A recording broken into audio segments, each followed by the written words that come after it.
the second episode of True Stories Unfolded. So आज के episode में हम एक और स्टोरी लेके आए हैं जो कि रेडिट से ही उठाई हुई है और ये स्टोरी माइनर थ्रिलर है. Let's start the story. तो ये स्टोरी है जेम्स की. वो उस टाइम 12 या 13 साल के हुआ करते थे. जेम्स का भाई था छोटा. जेम्स और एडवर्ड घर में रहते थे. उनकी मॉम और डैड अक्सर ट्रिप्स के लिए, वर्क ट्रिप्स के लिए घर से बाहर रहा करते थे. तो जेम्स और एडवर्ड अक्सर ऐसा होता था कि वो दोनों घर पे अकेले होते थे.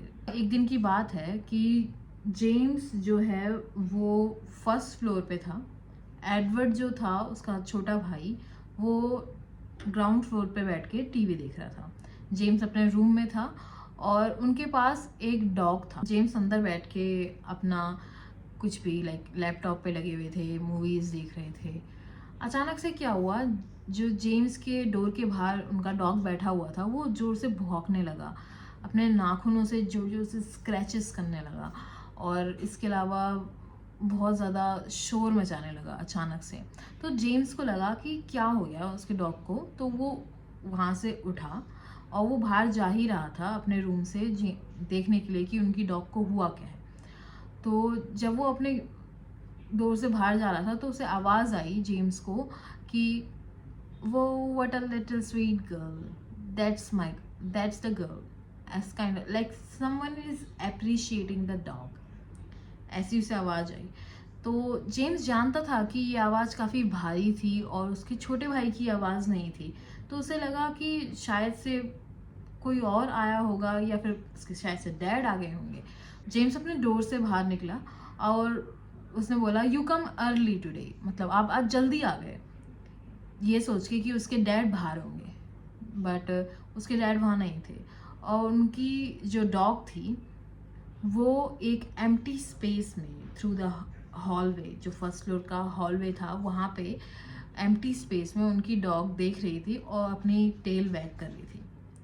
तो जेम्स को काफ़ी अजीब लगा. इसी बीच में एडवर्ड ने जो आवाज़ सुनी डॉग के इतने ज़्यादा एजिटेटेड तरीके से चिल्लाने की, स्क्रीचेस करने की, नेल्स की आवाज़ सुनी तो एडवर्ड भी ऊपर आने लगा. एडवर्ड जब फर्स्ट फ्लोर पे आया तो उसने बोला व्हाट आर यू डूइंग, मतलब तुम क्या कर रहे हो, इसको इरिटेट क्यों कर रहे हो.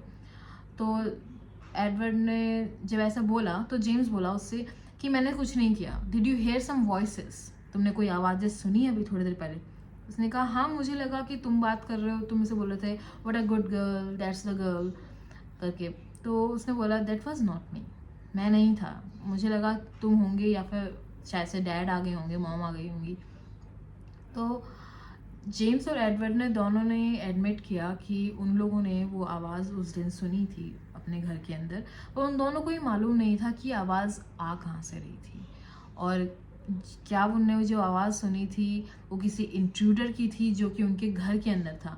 तो यही सोचते हुए, स्पेकुलेट करते हुए उन दोनों ने किचन से एक बटर नाइफ उठाया और एडवर्ड की जो थी गन थी, प्ले गन, उन्होंने वो उठाई और वो दोनों अपने पूरे जो हाउस का टूर लेने चले गए कि इन केस यानी कोई इंट्रूडर वहाँ पर होगा तो वो उसको दबोच सकें. हालांकि वो 12-13 साल के बच्चे हैं, कुछ नहीं कर पाएंगे, लेकिन स्टिल उन्होंने पूरा करेज दिखाया और वो अपने पूरे के पूरे हाउस का टूर लेने के लिए चले गए with a butter knife and a gun, toy gun.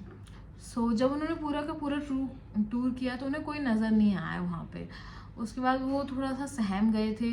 उन्होंने अपने मॉम डैड को कॉल किया. उनके मॉम डैड ने उन्हें इंश्योर किया कि वहाँ पर कोई नहीं है, वो सिक्योरिटी कैमरा देख रहे हैं जहाँ भी वो हैं उनके वहाँ से. फिर अगर वो इस चीज़ को याद करते हैं तो उन्हें थोड़ा सा रोंगटे खड़े होते हैं, like goose bumps everywhere, because ये कोई छोटी बात नहीं है. किसी के घर में किसी का घुस आना, उन्हें पता नहीं होना कि आखिर वो इंसान था कौन, आवाज़ आना और 2 अकेले बच्चों का उस घर में होना, ये काफ़ी कंसर्निंग होता है. तो आज की कहानी यहीं ख़त्म हुई.